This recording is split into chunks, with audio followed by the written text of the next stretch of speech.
የተከበረ አምላክ አላህ ሱብሓነሁ ወተዓላ ነብይ ነው። እሺ ነብይ ነውና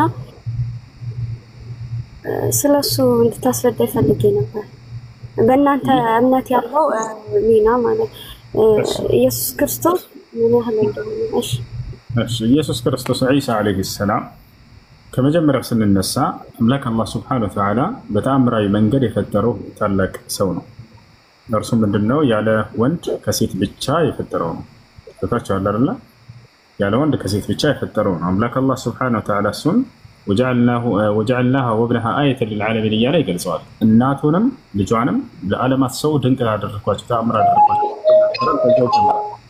ከዚያ አላህ ሱብሓነሁ ወተዓላ ዒሳን ለእስራኤል ሰዎች መልእክተኛና ነቢይ አድርጎ ልኮታል። ኢን ሁወ ኢላ ዐብዱን አንዐምና ዐለይሂ ወጀዐልናሁ መሰለን ሊበኒ እስራኤል ይላል።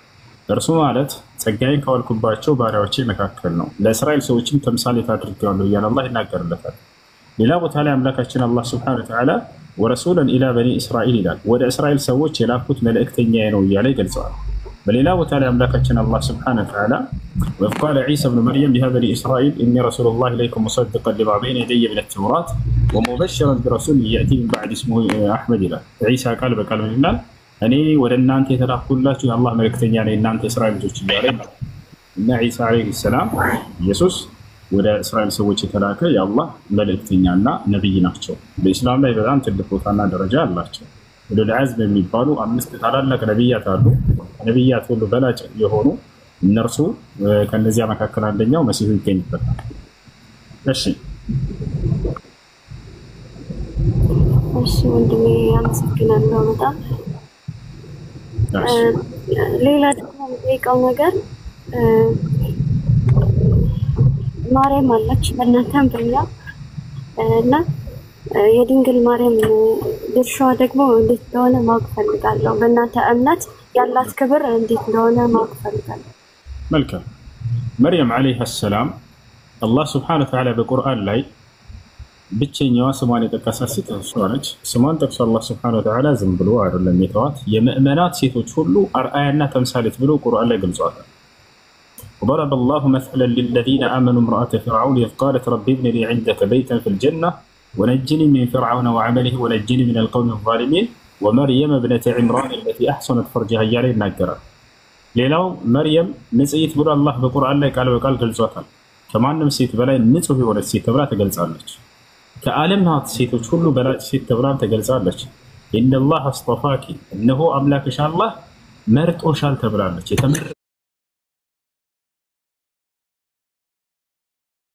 ሴት ነች። ወጠሀረኪ አንጽቶሻልም ንጽህናዋን የመሰከረላት አምላካችን አላህ ነው። ከዓለማት ሴት ሁሉ ንጹህ ሴት ተብላ ተገልጻለች። ወስጠፋኪ ዐላ ኒሳኢል ዓለሚን ከዓለማት ሴቶች ሁሉ በጽድቅ ትበልጫለች በቃ ተብላለች። በጥቅሉ ይሄ ነው በኢስላም ያላት ደረጃ።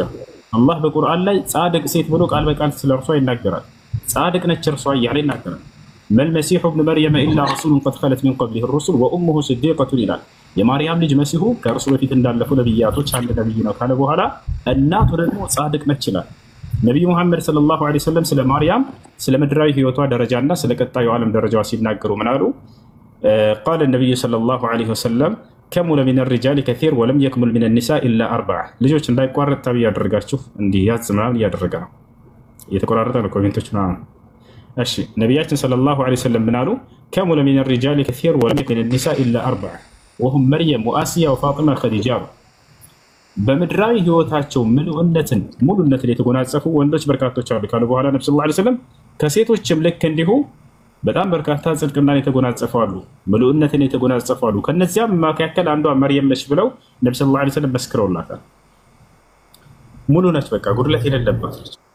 መርየም ዓለይሃ ሰላም አላህ ነቢያችን ሰለላሁ ዐለይሂ ወሰለም ሙሉነትን የተጎናጸፈች ጻድቅ ሴት ብለው ገልጸዋታል። እሺ በቀጣዩ ዓለም ስላለው ህይወቷ ተናግረዋል ወይ? ስለ ዕጣ ፈንታዋ ምን እንደሚሆን ነብዩ ሰለላሁ ዐለይሂ ወሰለም ከተባለ አዎ ተናግረዋል። ቃለ ነብዩ ሰለላሁ ዐለይሂ ወሰለም አፍضل ኒሳኢ አህሊል ጀነ 4 ወሁም መርየም ወአሲያ ወፋጢማ ወኸዲጃ። ነቢያችን ሰለላሁ ዐለይሂ ወሰለም ብላሉ በቀጣዩ ዓለም የገነት ታላላቅ ሴቶች 4 ናቸው አሉ። ከነዚያ መካከል አንዷም ማርያም ነች ብለው ተናግረውላታል። እያችሁ በምድራዊ ህይወቷ ጻድቅ፣ በቀጣዩ ዓለም የገነት ቁንጮ ተብላ ተገልጻለች በነብዩ ሰለላሁ ዐለይሂ ወሰለም አንደበት። ይሄን ይመስላል በእስላም ላይ ያላት ደረጃ በጥቅባጭ። እሺ ወንድሜ በጣም አመሰግናለሁ። ሌላ ደግሞ ማወቅ የምፈልገው ለምሳሌ በእኛ እምነት አብ ወልድ መንፈስ ቅዱስ አንድ አምላክ ነው ማለት ነው የምናምነው እና በእናንተ ደግሞ አንድ አላህ በመባል ነውና ይቅርታ ለቃላት አጠቃቀሚ ስለማላቅ ነው እና አላህ ሁለት እጅ ነው እንደዛ ነው እና አይኑ ደግሞ ሸውራራ ነው እና ይሄ እውነት ነው ወይስ የሚለውን ልጠይቅ ነው። እውነት ነው። አይኑ ሸውራራ ተብሎ የተገለጸው ደጃል ነው። ደጃል የሚባል የዘመኑ ፍጻሜ ከመድረሱ በፊት የሚመጣ ሐሰተኛ መሲህ አለ። አይሁዶች እስከ ዘመኑ ፍጻሜ ድረስ የሚጠብቁት እስካሁን ድረስ አይሁዶች መሲሁ አልመጣም እውነተኛው ብለው እየጠበቁ ይገኛሉ። የዛኔ ይህን ሐሰተኛውን መሲህ ይቀበሉታል ብለው ነብዩ ሰለላሁ ዐለይሂ ወሰለም ስለ አይሁዶች ተናግረዋል። يخرج الدجال من أرض خراسان فيتبعه 70,000 يهودي وعلى رؤوسهم الطيالس አሉ። የዘመኑ ፍጻሜ ከመድረሱ በፊት ሐሰተኛው መሲህ ይነሳል። የዛኔም 70 ሺህ አይሁዶች ገና እንደተነሳ ይከተሉታል ብለው ገልጸውታል። እርሱን እነሆ አዕወሩ አልዐይነይን አይኖቹ እውሮች ብለው ገልጸውታል፣ ወይም ሸውራራ ብለው በዚህ መልኩ ገልጸውታል ነቢያችን ሰለላሁ ዐለይሂ ወሰለም። እሱ ነው ወለይሰ ረብኩም ቢአዕወር አሉ ነብዩ ሰለላሁ ዐለይሂ ወሰለም ቃል በቃል አምላካችሁ ጌታቸው አላህ ግን በፍጹም እርሱ አይኑ የተንሸዋረረ አይደለም በፍጹም ብሎ ተናግረዋል። እጆች የሚለውን በተመለከተ አላህ ሱብሓነሁ ወተዓላ ነዓም ለሁ የዳን ከማ ቃለ ሱብሓነሁ ወተዓላ وقالت اليهود يد الله مغلولة غلت أيديهم ولعنوا بما قالوا بل يداه مبسوطتان ينفق كيف يشاء. وقال سبحانه وتعالى لإبليس لعنة الله عليه كما لعنه الله ما منعك أن تسجد لما خلقت بيدي. አዳምን በእጆቼ ፈጠርኩት እያለ አላህ ቃል በቃል በቁርአን ላይ ይናገራል። በእጆቼ ለፈጠርኩት በመስገድ ምን ከለከለህ ይለዋል ሰይጣንን ማለት ነው። ስለዚህ አምላክ አላህ ሱብሓነሁ ወተዓላ እጅ ያለው ሲባል ግን እንደኛ እንደዚህ እንደምናስባት እጅ አይደለችም። ራሱ ሲናገር ምን ይላል በቁርአን ላይ ለይሰ ከሚስሊሂ ሸይኡን ወሁወ ሰሚዑል በሲር ይላል። እኔን የሚመስል አንድም ነገር የለም ይላል። አንድም በሚለው ውስጥ ሰውም ይካተታል። አየሽ እንስሳትም ሁሉም እንዳለ ፍጥረታትን ሁሉ እንደማይመስል አላህ በቁርአን ላይ ይናገራል። ያ ነው በሌላ ቦታ ላይ ሲናገር ፈላ ተድሪቡ ሊላሂ አልአምሳል ኢነላሀ የዕለሙ ወአንቱም ላ ተዕለሙን ይላል። ለእኔ ላምላካችሁ ለአላህ አምሳያ አታድርጉልኝ እኔ ሁሉን አውቃለሁ እናንተ አታውቁምና እያለ ይናገራል። ፈላ ተጅዐሉ ሊላሂ አንዳዳ ይላል። ለእኔ ላምላካችሁ ለአላህ ቢጤ አታድርጉልኝ ቢጤ የለኝምና አለ። ወለም የኩን ለሁ ኩፉወን አሐድ ይላል። ለእኔ ላምላካችሁ አላህ አንድም እንኳን አቻ የለኝም እያለ ይናገራል። ሀል ተዕለሙ ለሁ ሰሚያ ይላል። ለመሆኑ ለእኔ ላምላካችሁ ለአላህ መኩሼ ታውቁልኛላችሁ ሆነ እኔን የሚሆነኝ መኩሼ አንድም የለም እያለ ይናገራል። ስለዚህ እጅ ሲባል ጊዜ ራሱን የቻለ መለኮታዊ ማንነት ያለው እጅ አለ እንጂ እንደኛ አይነት እጅ እንደዚህ ጭነት ማለት አይደለም።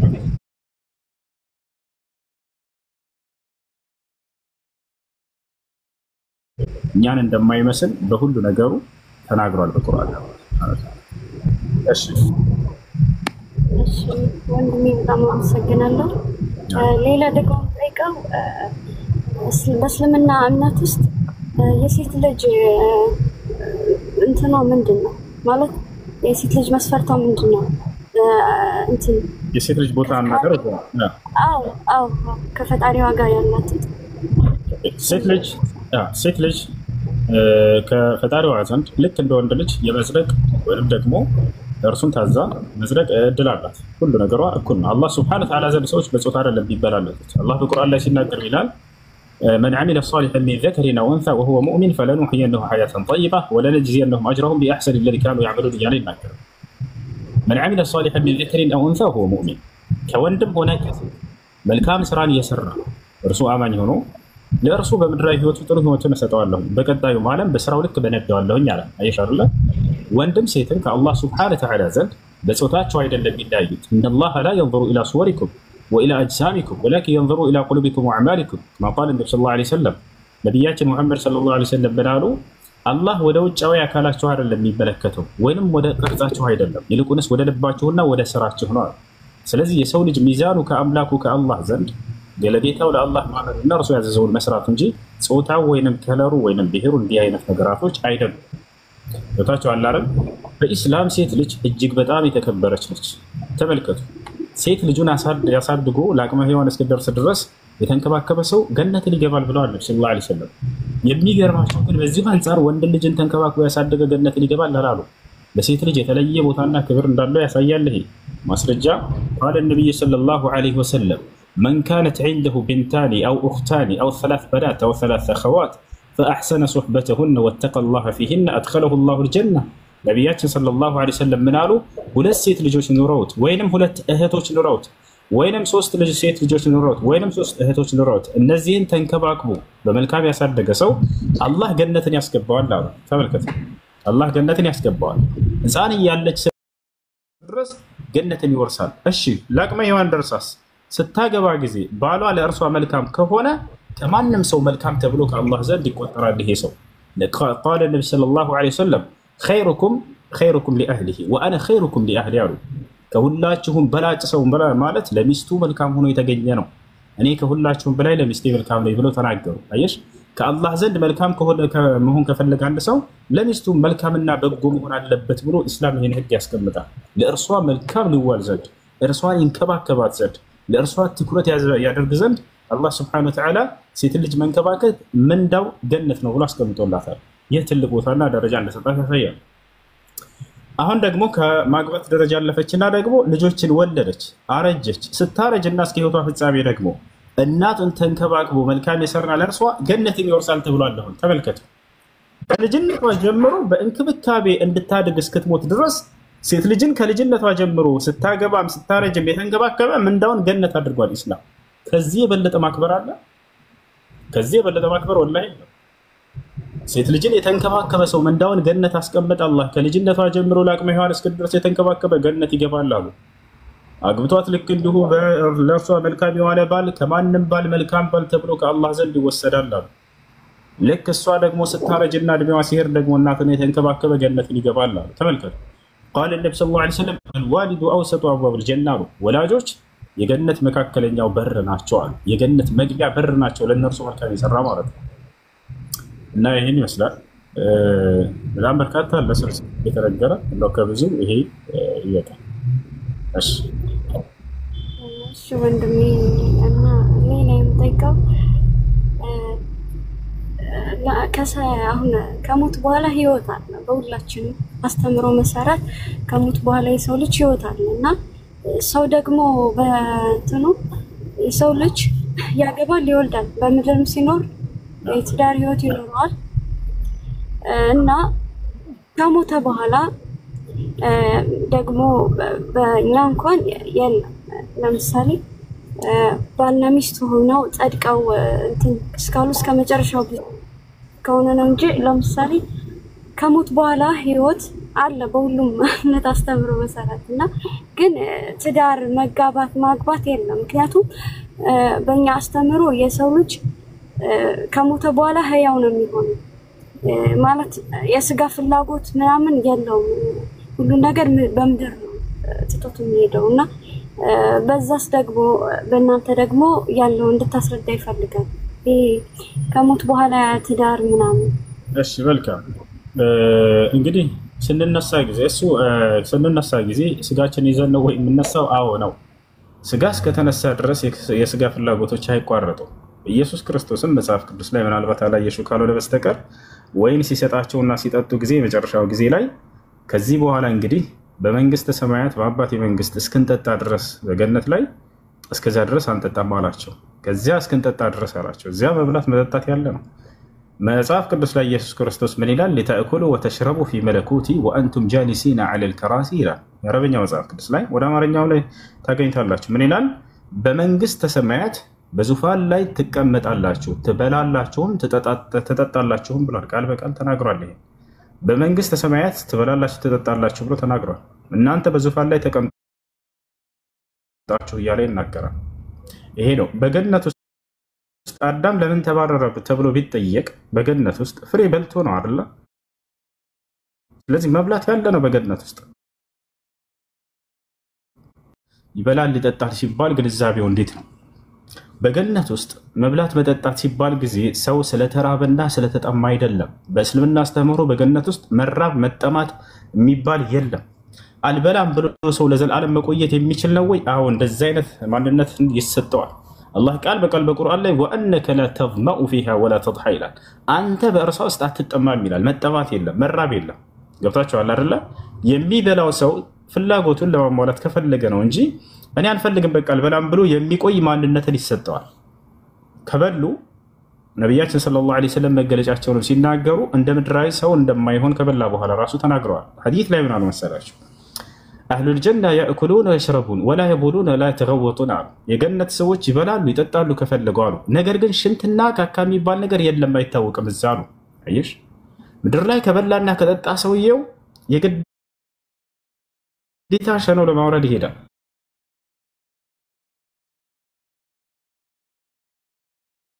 ነገር ግን በጀነት ውስጥ እንደዛ የሚባል ነገር የለም። አያችሁ፣ ጀነት ውስጥ እንዲህ ቆሻሻ ነገራቶች ሁሉ ከሰው ልጅ ይነሳሉ። ሴት ልጅ ወር አበባ የሚባል አታይም፣ ደም አታይም፣ አክታ የለም፣ ነፍጥ የለም፣ ምራቅ የለም። ገብቷቸዋል። ሽንት የለም፣ ካካ የሚባል የለም። አይታወቅም ይሄ ነገር። እዚያ የተለየ ማንነትን ይዘው ነው የገነት ሰዎች የሚገቡት። እና ይሄን ይመስላል። ታዲያ ጠየቁ ሰሃቦች፣ አንቱ የአላህ መልእክተኛ ሆይ ከበላንና ከጠጣን ያ ነገር እንዴት ነው ሊወገድ ታዲያ የሚችለው ተብለው ሲጠየቁ ጊዜ በሁለት መንገድ ይወገዳል አሉ። አንደኛ ልክ በማግሳት፣ ሁለተኛ ደግሞ ከሚስክ ጠረን የበለጠ በሚጣፍጥ በሆነ እጅግ በጣም ጣፋጭ የሆነ ጠረን ያለው ላብ አንድ ያልባቸዋል፣ በዚያም ይወገዳል አሉ ነብዩ ሰለላሁ ዐለይሂ ወሰለም። በዚህ መንገድ እንጂ እንዲህ ሽንት ቤት መውረድ ምናምን የሚባል ነገር የለም። ያ ነው የገነት ሰዎች አይሞቱም። ላ የዙቁነ ፊሃ አልመውት አላህ ቃል በቃል በቁርአን ላይ ሲናገር በእርሷም ውስጥ ሞትን አይቀምሱም እያለ ይናገራል። ከዛሊክ እንቅልፍ የሚባል የለም፣ አይተኙም። እንቅልፍ የሚያስፈልገው ምድራዊ ሰው ነውና ደካማ አካል ስለሆነች የሚሰጠው እዚህ ምድር ላይ ትደክማለች ስንሰራ እንቅልፍ ያስፈልጋታል። ገብታችኋል። የገነት ሰዎችስ ጭራሽ የሚደክሙበት ማንነት የላቸውም። ላ የመሱሁም ፊሃ ነሰቡን ወማ ሁም ሚንሃ ቢሙኽረጂን ይላል። በእርሷ ውስጥ ምንም አይነት ድካም አይነካቸውም፣ ከእርሷም አይወጡም እያለ ይናገራል አላህ። በጀነት ውስጥ ግን እንቅልፍ የለም። እንቅልፍ እንደሌለ ማስረጃ ቃል ነቢ ሰለላሁ ዐለይሂ ወሰለም አህሉል ጀና ላ የሞቱን ወላ የናሙን አሉ። የገነት ሰዎች አይሞቱም። ከዛሊክ አነውሙ አኹል መውት ወላ የናሙ አህሉል ጀና፣ እንቅልፍ የሞት ወንድም ነው ካሉ በኋላ የገነት ሰዎችም እንቅልፋቸውን አይተኙም ብለው ተናገሩ። ያ ነው እና ይህ መብላት መጠጣት ሲባል ጊዜ ስለተራቡና ስለተጠሙ ሳይሆን እንደ ምድራዊ ሰው ጋር የሚገናኝ አይደለም። አጠቃላይ በጥቅሉ የገነት ጸጋ ከምድራዊ ጋር የሚገናኝ ነገር እንዳልሆነ አንዲት ሐዲስ ብቻ ልጨምርልሽ። በመጨረሻ ነቢያችን ሰለላሁ ዐለይሂ ወሰለም እንዲህ አሉ። ሐዲስ ላይ ቃለ ነቢዩ ሰለላሁ ዐለይሂ ወሰለም ቃለ አላሁ ተዓላ ያዕኒ ፊል ሐዲስ አልቁድሲ أعدت لعبادي الصالحين في الجنة ما لا عين رأت ولا أذن سمعت ولا خطر على قلب بشر. الله بحديث لا يبنى حديث القدس لا أنا لملكام باري وشي بجنة استزجانا الزجاج تشيلات شوال لهين عين عيتاو يمات توقعون لب سمتوت يما مانو جورو سمت يمات توقعون لب لا يول بلو يما يوكن زجاجلو تنهجر. ስለዚህ ከምድራዊ ጸጋ ጋር በፍጹም እንደማይገናኝ ቁርጥ የሚያደርግ ሐዲስ ነው። አይን አይቶት የማያውቀው ከተባለ ምድር ላይ የፈለገ ጸጋ አይታችሁ ከዚህ ጋር ይመስላል ብላችሁ እንዳታመሳስሉ ዘጋው አላህ። በፍጹም ካያችሁት ጋር አይመስልም አለ። ወላ ኡዝኑን ሰሚዐት ጆሮ ሰምተው የማታውቀው አለ። ወላ ኸጠረ ዐላ ቀልቢ በሸር እንዳው በሰው ልጅ ልብ ላይ ውል ብሎ የማያውቅ ጸጋ ነው እያለ ይናገራል። ታዲያ በምንድን ነው የሚገናኘው? በስም ገብታችኋል። የስም መገናኘት እንጂ የማንነት መገናኘት አይደለም። እሱ ይሄን ይመስላል። እሺ ወንድሜ አመሰግናለሁ። አንድ የመጨረሻ ጥያቄ የሚሆነው አሁን በእስልምና እምነት እኔ እንደማውቀው ነው እና በቂያማ ቀን የመጨረሻ ቀን ለመዳን አንድ ክርስቲያን ወይም አይሁድ እና እንትን ማለት አለባቸው መስዋዕት ማድረግ አለባቸው ይላልና ለምሳሌ የእውነት እንትን እንደሚባለው ነው ወይስ እንዴት ነው? እሺ ምን ይላል መሰለሽ ሐዲሱ ላይ አንደኛ በእስልምና የሚዳነው አንድ ሰው ቀደም እንዳልኩሽ በአምላኩ በአላህ ማመንና መልካምን መስራት ነው። እነለዚነ አመኑ ወዐሚሉ ሷሊሓት ለሁም ጀናቱ ነዒም ነው። እነዚያ አምነው መልካምን የሰሩ ገነት ጸጋ አለችላቸው በዚያች ይገባሉ ነው የሚለው። አየሽ፣ በአንዱ አምላክ በአላህ ያላመነ ሰው በፍጹም የገሃነም ነው የፈለገ ቢሆን ማለት ነው።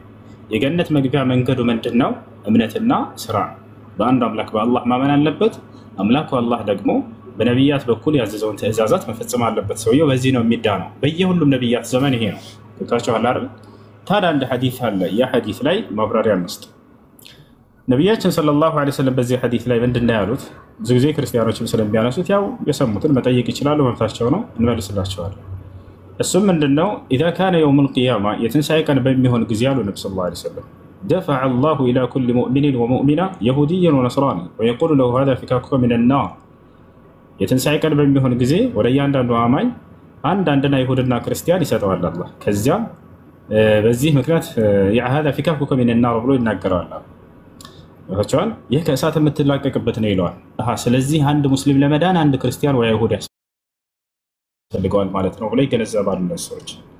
እንደዚያ ለማለት ነው ወይ ኃጢአቱን ይሸከምለታል ሲባል ላ እንደዛ አይደለም። ትርጓሜው ምንድነው ከተባለ አንድ ሐዲስ ሌላ ሐዲስ ተናገሩ ነብዩ ሰለላሁ ዐለይሂ ወሰለም በዚያ ነው የሚተረጎመው። አዳምጡ። ሐዲስ በሐዲስ ይፈሰራል። ወጣቻል ምን ማለት ነው? ሰው ያለ ኃጢአቱ እንደማይቀጣ አላህ በቁርአን ላይ ይናገራል። ታዲያ ይህ አይሁድና ክርስቲያን ምን አጥፍተው ነው ለአንድ ሙስሊምና ለአንድ ሙስሊም አንዱ ለሌላ ሙስሊም እየሰጠ እንትን የሚላቸው? ሐዲሱን በሌላ ሲፈስሩት ወይንም ሲተረጉሙት ነብያችን ሰለላሁ ዐለይሂ ወሰለም ራሳቸው ምን አሉ? በደንብ አዳምጡ። قال النبي صلى الله عليه وسلم في يوم من الايام كالتات አንድ ቀን ነብዩ ሰለላሁ ዐለይሂ ወሰለም ለሰሃቦቻቸው እንዲህ አሏቸው። አትድሩነ من المفلس ደሃ ብሎ ማለት ማን እንደሆነ ታውቃላችሁ ብለው ጠየቋቸው። ሱሐቦች የመሰላቸው ስለ ምድራዊ ደህንነት ነው። ምን ብለው መለሱ? المفلس فينا يا رسول الله من لا درهم له ولا متاع አንተ የአላህ መልእክተኛ ሆይ በእኛ ዘንድ ደሃ ብሎ ማለት ገንዘብና አጠቃቀሚያ ዕቃ የሌለው ሰው ነው ብለው መለሱ። ነብዩ ሰለላሁ ዐለይሂ ወሰለም ግን የጠየቋቸው ስለ ቀጣዩ ዓለም ድህነት ነው። አያችሁ ላ አሉ ነብዩ ሰለላሁ ዐለይሂ ወሰለም አይ እሱን አይደለም ባሏቸው። በል المفلس ይልቁንስ ደሃ ብሎ ማለት ይህ ነው አሉ ነብዩ ሰለላሁ ዐለይሂ ወሰለም። بل المفلس من أمتي من يأتي يوم القيامة بأمثال من الجبال يعني بحسنات بأمثال من الجبال بصلاة وزكاة وحج وصوم وصدقة ثم يأتي قد شتم هذا وسب هذا وسفك دم هذا وقتل هذا وضرب هذا واغتاب هذا وتطاول على عرض هذا فيأتون إليه فيأخذون من حسناته فإذا نفد ما عنده من حسنات أخذ من سيئاتهم فطرح عليه ثم طرح هو في النار ثم طرح عليه ثم طرح هو في النار أو كما قال النبي صلى الله عليه وسلم. نبياتنا صلى الله عليه وسلم من قالوا دها سو بلو ማለት አሉ ከአማኞች ከእናንተ መካከል የትንሣኤ ቀን የሚመጣ ሰው ነው። ያም ሰው በምድር ላይ በነበረበት ጊዜ የሰራው በጣም ብዙ መልካም ስራዎች አሉት። ሶላትን ሰግዶ ጾምን ጾሞ ዘካን መጽዋት አድርጎ ሐጅ አድርጎ ዑምራ አድርጎ መልካም ስራዎችን ሁሉ ሰርቶ የነዚህን ምንዳ ተራራ የሚያካክሉ ምንዳን ተቀብሎ ይመጣል። ነገር ግን ይህ ሰው በምድር ላይ ሳለ አንድን አምቷል፣ አንዱን ገድሏል፣ አንዱን ሰድቧል፣ አንዱን አንቋሾታል፣ አንዱን አምቶታል። በቃ እንዲህ አይነት ኃጢያቶችን በሰዎች ላይ ግፍንና በደልን አድርጎ ነበር። ተመልከቱ። ከዚያ የፍርድ ቀን በሚሆንም ጊዜ አምላክ አላህ ለነዚህ ለበደላቸው ሰዎች ከዚያ ከሰው ምድር ላይ በነበረበት ጊዜ ከሰራው መልካም ስራው ከምንዳው ይከፍላቸዋል አሉ። ተመልከቱ። የሰደበው ሰው ይመጣና ጌታዬ ሆይ ይሄ አካል ሰድቦኛል ይላል። የዛኔ የፍርድ ቀን ከዚያ ከአማኙ ከሰራው መልካም ስራ ለዚህ ለሰደበው ሰው ይከፈላል እየተወሰደ። እነዚህ የበደላቸው ሰዎች ተሰልፈው ይመጡበታል አሉ ነብዩ ሰለላሁ ዐለይሂ ወሰለም። በበደላቸው በደልም ልክ ከዚህ ከአማኝ ሰው ያንን የበደላቸውን ልክ ወንትናቸው ፍርዳቸውን ይወስዳሉ፣ መልካም ስራቸውን ይወስዱበታል። አያችሁ አይደል? ከዚያ ነብዩ ሰለላሁ ዐለይሂ ወሰለም ብለዋል فاذا نفد ما عنده من حسنات ከርሱ ዘንድ ያለው የሚከፍለው መልካም ስራው ካለቀበት አሉ اخذ من سيئاتهم ቀጣዩ ፍርድ ምን ይሆናል? ከነዚህ ሰዎች ወንጀል ይወሰዳል። በበደላቸው በደል ልክ ማለት ነው። ገብታችኋል አይደል? የበደላቸው ሰዎች ካላለቁ መልካም ስራ እንዳይቀበሉት የሰው አለቀ ጨረሰ ከፍሉ። የበደላቸው ሰው ከመብዛታቸው የተነሳ ማለት ነው። ከዚህ ይወሰድና ከነሱ ወንጀል ይወሰዳል። በበደላቸው በደል ልክ ይጫንበታልም አሉ። አያችሁ ይሸከማል። የሚሸከመው ግን ልብ በሉ የሰውን ኃጢአት አይደለም፣ በበደላቸው በደል ልክ ነው የሚወሰድበት። ያልበደላቸውን ኃጢአት አይጭንበትም አላህ አንድን ሰው ወላ يظلم ربك احد ብሏል። እኔ አንድንም ሰው አልበድልም ብሏል።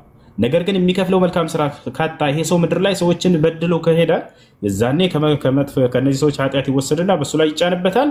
ከዚያም ኃጢአታቸውንም ተሸክሞ ወደ እሳት ይወረወራል አሉ። አይሽ አይደለም? አሁን ይሄን ፍርድ ገባችሁ? በአማኝና በአማኝ መካከል የሚሆነው ፍርድ ነው። በካሃዲና በአማኝ መካከል ፍርዱ ሲሆን እንዴት ይሆናል? አንድ አይሁድ ወይንም ክርስቲያን ሙስሊሙን ምድር ላይ በድሎት ከሆነ የዛኔ የትንሣኤ ቀን በሚፈራረዱ ጊዜ ይህ አይሁድ ወይንም ክርስቲያን ከሰራው መልካም ስራ ስጠው እንዳይባል የትንሣኤ ቀን የተያዘለት መልካም ስራ የለም። ምክንያቱም በአምላክ በአላህ ስላላመነ በቀጣዩ ዓለም እንዳልተያዘላቸው። ታዲያ ምን ይሆናል ከተባለ ይሄን ሙስሊሙን በበደለው በደልክ ከበደሉ ይወሰድና ከኃጢያቱ ይወሰድና ከዚህ ከሙስሊሙ በዚህ በአይሁድ ወይንም በክርስቲያኑ ላይ በበደለው ላይ ይጫንበታል። ልብ በሉ በበደለው በደልክ ከዚያ ከበደሉ ተወስዶ እንጂ የሚጫንበት ባልሰራው ስራ አላህ ይሄን አይሁድ ወይንም ክርስቲያን እና የሙስሊሙን ኃጢያት ተሸከም አይለውም በፍጹም። ገብታችኋል አይደለ? አምላክ አላህ ሱብሓነሁ ወተዓላ ወላ ተዚሩ ዋዚረቱን ወዝረ ኡኽራ ይላል በቁርአን ላይ። ማንም ነፍስ የሌላን ነፍስ ኃጢያት አትሸከምም እያለ ይናገራል። ነገር ግን በድሎት ከሆነ ይህ ሰው ገብታችኋል አይደል? በዚያ በበደለው በደልክ ይወሰድና ከአማኙ ይጫንበታል። የዛኔም ወደ እሳት ይወረውራል። ይህን እያሉ እንጂ ነቢዩ ሰለላሁ ዐለይሂ ወሰለም ያለምንም ኃጢያቱ ይህ አይሁድና ክርስቲያን የሙስሊሙን ኃጢያት ተሸክሞ ይገባል እያሉ አይደለም በፍጹም። ሙሉ ቁርአንና ሐዲትን ስታዩ ጊዜ አንድ ሰው የማንንም ኃጢያት አይሸከምም። ወአን ለይሰ ሊልኢንሳኒ ኢላ ማ ሰዓ ይላል አላህ በቁርአን ላይ። የሰው ልጅ ከሰራው ውጭ የለበትም እያለ ይናገራል። ኢን አሕሰንቱም አሕሰንቱም ሊአንፉሲኩም ወኢን አሳእቱም ፈለሃ ይላል። መልካምን ብትሰሩ ያ መልካም ስራ ለእናንተ ነው የሚጠቅማችሁ፣ ኃጢአትንም ብታደርጉ ያ ኃጢአት በእናንተ ላይ ብቻ ነው ይላል። ገብታችኋል አይደለ? ይህ ነው ወላ ተዚሩ ዋዚረቱን ውዝረ ኡኽራ ይላል። ማንም ነፍስ የሌላን ነፍስ ኃጢአት አትሸከምም ይላል። በድለህ ከሆነ ግን የትንሣኤ ቀን ያ የበደልከው ሰው ወይ መልካም ስራህን ትከፍለዋለህ የትንሣኤ ቀን፣ ከሌለህ ደግሞ ከሰራው ኃጢአት በአንተ ላይ በበደልከው በደልክ ይጫንብሃል።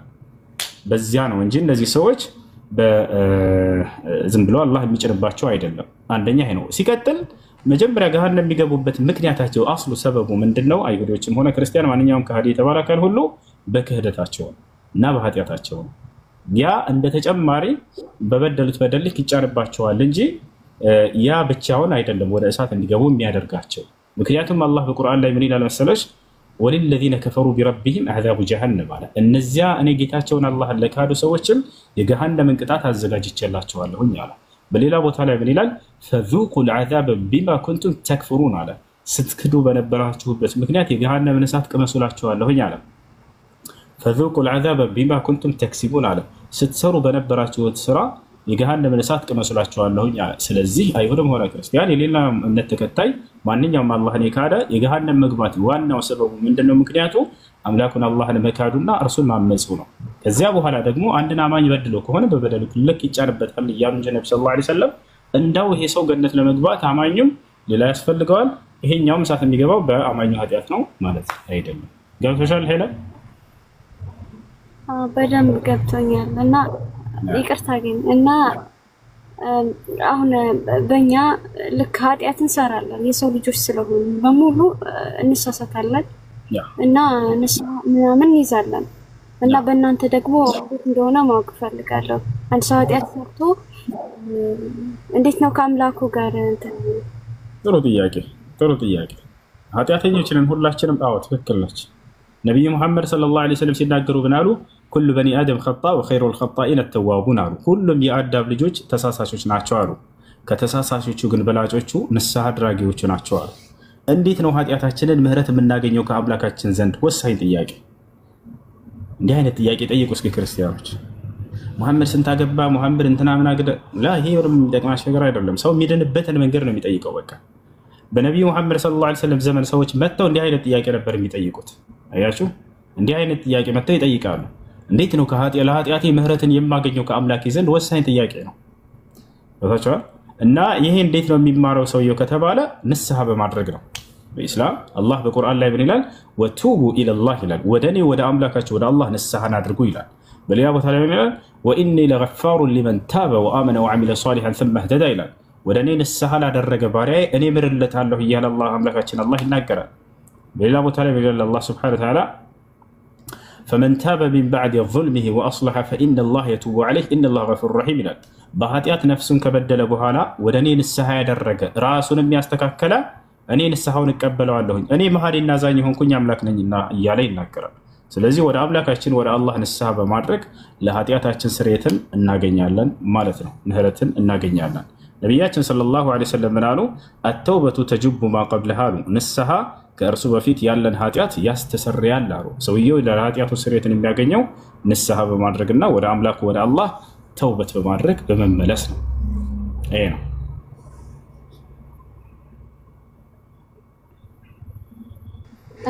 እሺ ስለዚህ ለመዳን ግዴታ ሸክ ምናምን ወይም የሰው እርዳታ ምናምን አያስፈልግም።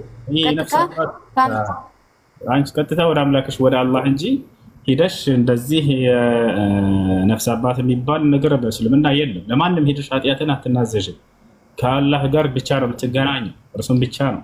አላህ በቁርአን ላይ ወኢዛ ሰአለከ ዒባዲ ዐኒ ፈኢኒ ቀሪብ ይላል። ሙሐመድ ሆይ ባሮቼ ስለኔ ከጠየቁህ እኔ ለእነርሱ ቅርብ መሆኔን ንገራቸው አለ። አይሽ ስለዚህ እንዳውም ኃጢአትን ለሌላ አካል ሄዶ መናዘዝ እንደ ኃጢአት ይቆጠራል። የሚገርምሽ ነው ኢስላም። ምክንያቱም ያ የምትናዘዥለት አካል ራሱ ኃጢአተኛ ነውና ከኃጢአት ንጹህ ማንም የለም አይደለ? ስለዚህ ኃጢአትን ከኃጢአተኛ ዘንድ ሳይሆን ጻድቅ ወደ ሆነው ወደ አምላካችሁ ወደ አላህ ብቻ ነው የምትናገሩት። ወደ ማንም ወደ ሌላ እንድትናገሩ አይፈቅድም አምላክ አላህ። የኃጢአተኛ ባለቤቶች ወደ እኔ ብቻ ይምጡ ነው ያለው አላህ ሱብሓነሁ ወተዓላ። ወለዚነ ኢዛ ፈዐሉ ፋሒሸተን አው ዘለሙ አንፉሰሁም ዘከሩላህ አለ። በቀጥታ እነዚያ ናቸው ኃጢአትን ባደረጉ ጊዜ፣ አጸያፊን ነገር ባደረጉ ጊዜ፣ ነፍሳቸውን በኃጢአት በበደሉ ጊዜ እኔን አስታውሰው ወደ እኔ ንስሐ የሚያደርጉ የሚመለሱ ናቸው እያለ ተናገረ። አይ እሺ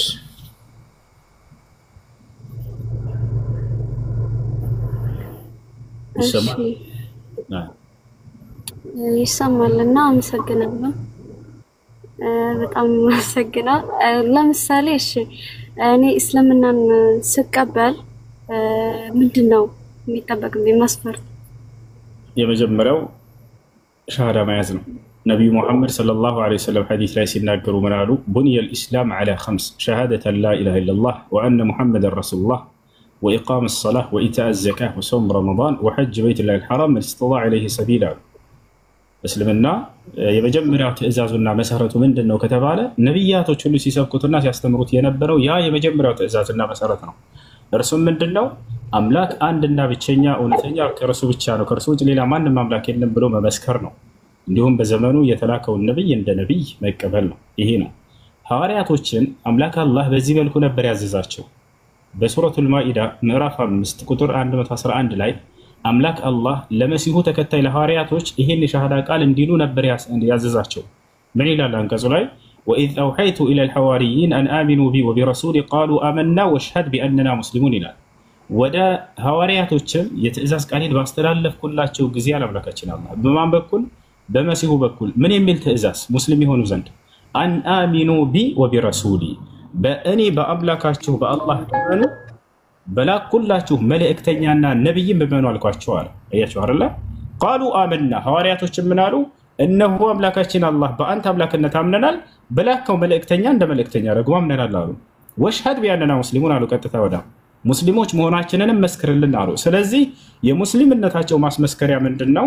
በአንዱ አምላክ በአላህ በማመንና የተላከውን ነቢይ እንደ ነቢይ በመመስከር ነበር። አሁንም በዚህ ዘመን ላይ በአንዱ አምላክ በአላህ በማመንና የተላከውን ነቢይ ነቢዩ ሙሐመድ ሰለላሁ ዐለይሂ ወሰለም እንደ ነቢይ በመቀበል በእርሳቸው ላይ ያወረደውን ህግና ስርዓት ኢስላምን ያንን በመፈጸም ወደ ኢስላም ማለት ነው። ይሄን ይመስላል።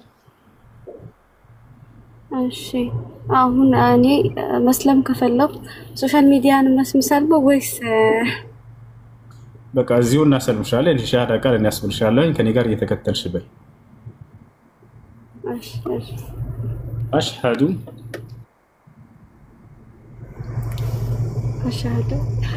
አላ ኢላሃ ኢለላህ ወአሽሀዱ አነ ሙሐመደን ረሱሉላህ።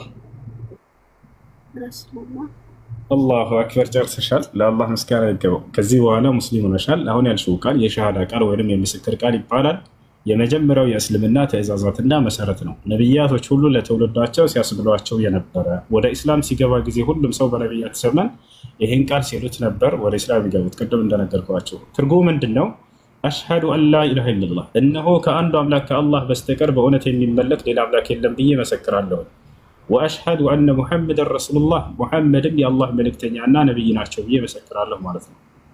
ይሄ ነው። አንድ ሰው በመስለሙ ምን ያገኛል ከተባለ በሰለመበት ቀን ለኃጢአቱ ሁሉ ስርየትን ያገኛል። አንድ ሰው ሲሰልም ጊዜ ያለፈ ኃጢአቱን ይቅር ይባላል በሰለመበት ቀን። ምክንያቱም ወደ አምላክ ወደ አላህ ንስሐ ያደረገበት ቀን ነው። ወደ እርሱ የተመለሰበት ቀን ነው። አምላክ አላህ መሀሪ የሆነ አምላክ ነው። አዛኝ የሆነ አምላክ ነው። ወደ እርሱ በተመለሳችሁበት ቀን ያለፈ ኃጢአታችሁን አያስብባችሁም። ልክ ከእናቱ ሆድ እንደወጣ ሕፃን ልጅ አድርጎ ነው የሚቀበላችሁ።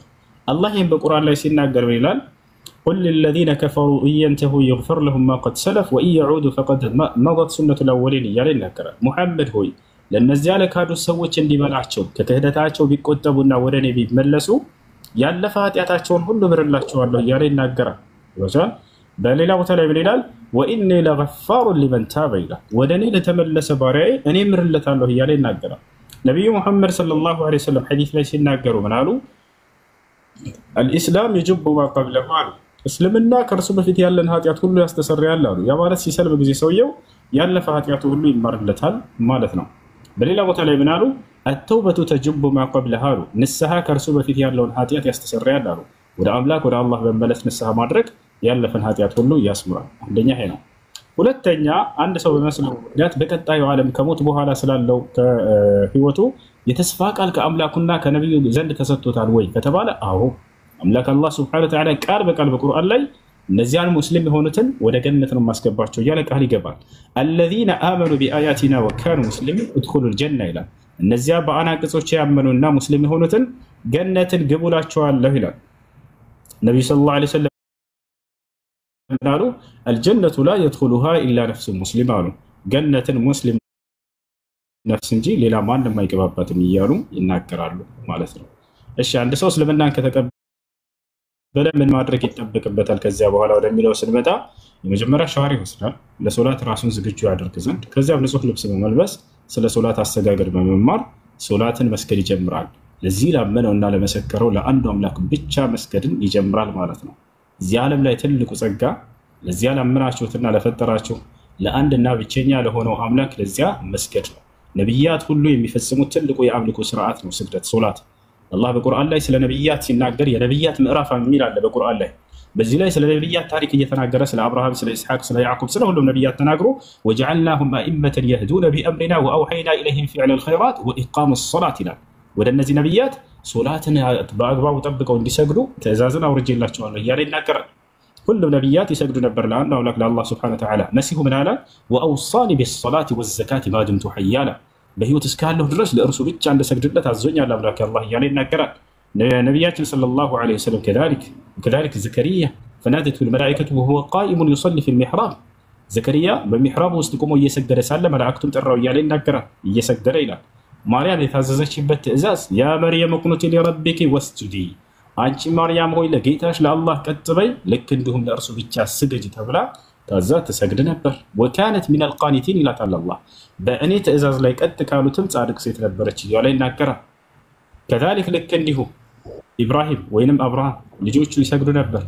ኢዝ ቃለ ኢብራሂም ረቢ ጀዐልኒ ሙቂመ ሶላት ወሚን ዙርየቲ ይላል። ኢስማዒል ይሰግድ ነበር። واذكر في الكتاب إسماعيل إنه كان صادق الوعد وكان رسولا نبيا وكان يأمر أهله بالصلاة والزكاة. موسى هارون يسجدون نبر. وأوحينا إلى موسى وأخيه أن تبوأ لقومكما بمصر بيوتا وجعلوا بيوتكم قبلة وأقيموا الصلاة. يعني أشي المسلم ጓደኛት ታገኛለሽ በቅራበሽ የምታገኛት በቃ ስለ ሶላት አሰጋገድ አስተምሩ ባያቸው በጣም ቀላል ነው፣ ያስተምሩሻል። ከዚያ ሶላት መስገድን ትጀምሪያለሽ ማለት ነው። ስም ሄለን የሚለው መቀየር ካልፈለግሽ ስሙን ችግር የለው። መቀየር የምትፈልጊ ከሆነ ደግሞ እንቀይርልሻለን።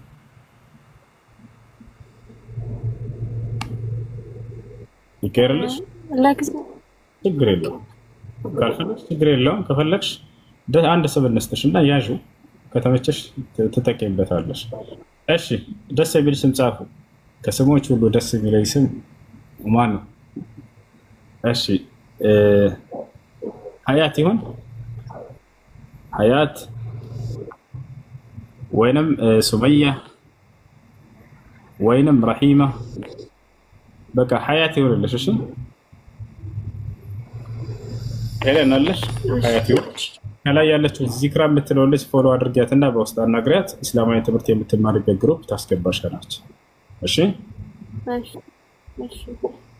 አየሽ? እሺ እሺ። ከላይ ክርስቲያኖች ካላችሁ ጥያቄ ካላችሁ ጠይቁ።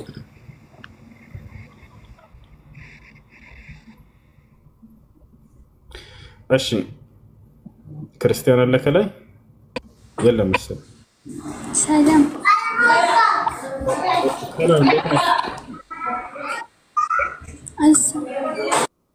ሰማል ሰላም ነው። ደህና ነሽ? ሚዩት አታድርጓ ልጆች።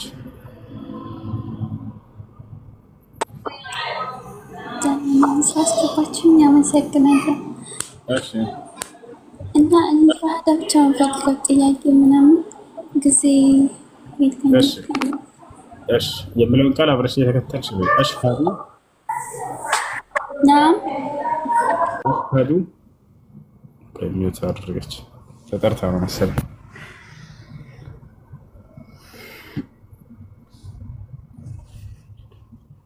እሺ ልጆች እንትን ኮፒ ሊንክ ማድረጋቸው እንዳታቋርጡ እሺ። የሆነ ያዝ የሚያደርግ ነገር አለ። አንዴ እሷን ሻሃዳ እናስይዛትና እንቀጥላለን ኢንሻአላህ።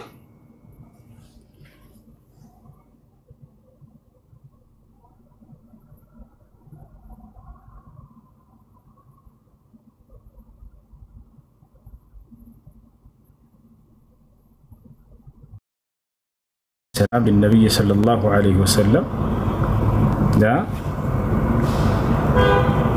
يا محمد ميكائيل لم يضحك قط منذ أن خلقت النار. جبريل لنا ميكائيل ود النبي صلى الله عليه وسلم قال يمطالو ብዙ ጊዜ ይታቻል እና ሲመጡ ጊዜ ሁሌ ሲስቃይተው ታያቁም ነብዩ ሰለላሁ ዐለይሂ ወሰለም ሚካኤልን ጅብሪል ፈታ ብሎ ያወራቸዋል ይስቃል ብና ነብያችን ሰለላሁ ዐለይሂ ወሰለም በዚህ ጊዜ ጅብሪልን ጠየቁት። ጅብሪል ሆይ አሉት ለምንድን ነው አንድም ቀን ሚካኤልን ሲስቃይቸው የማላውቀው ብሎ ጠየቃቸው። ነብያችን ሰለላሁ ዐለይሂ ወሰለም ጠየቁት። ጅብሪል ምን አለ? ሙሐመድ ሆይ ሚካኤል እሳት ከተፈጠረችበት ቀን አንስቶ ስቆ አያውቅም እኮ ብሎ መለሰላቸው። እሳት አይገቡም መላእክቶች እውነት ነው። ነገር ግን ባዩት ጊዜ በጣም ደንግጠዋል። ሚካኤል አለይሂ ሰላም እሳት እንደማይገባ እያወቀ አላህ እንደማያምጽ እያወቀ ግን እዚህ ነው ሰዎች የሚገቡት አላህን ከካዱ የተንሳይ ቀድ ብሎ ያን አይቶ በጣም ደንግጦ ፈገግታውን ሁሉ ሰርቆታል። ገታችኋል። ታዲያ እንዴት ነው ዛሬ ቀለል አድርጎ የሰው ልጅ የሚያየው? እና ስለዚህ ራስን ያጠፋ ሰው የጀሃነም ነው መባሉ ብቻ አስደንጋጭ ነው፣ በቂ ነው። የፈለገ መከራ ቢደርስባቸው አደራ ራስን ወደ ማጥፋት መፍትሄ አይደለም እሱ። ሰው ሲያጠፋ ጊዜ ራሱን የሚገላገል ይመስለዋል ካለበት ጭንቅ። ወላሂ ወደ ባሰ ቅጣት ነው የምትሄዱት። ነቢያችን ሰለላሁ ዐለይሂ ወሰለም ቃል በቃል መን ቀተለ ነፍሰሁ ፈሁወ ፊናር አሉ። ራሱን የጠፋ ሰው እርሱ የገሃነም እሳት ነው ብለው ተናግረዋል።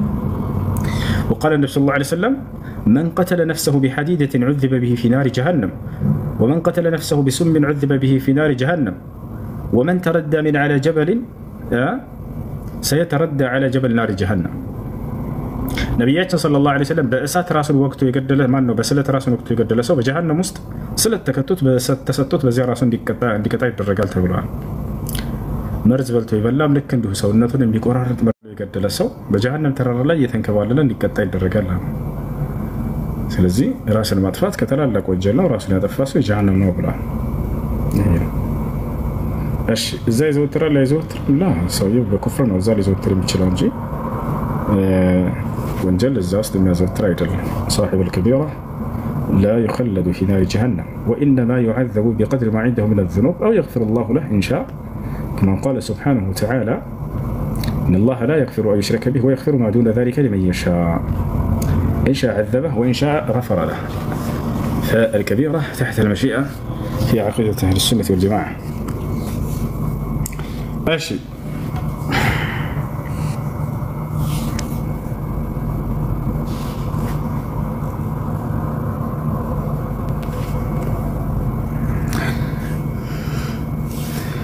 ብዙ ጥያቄ አለኝ። ጥያቄ ምንድን ነው?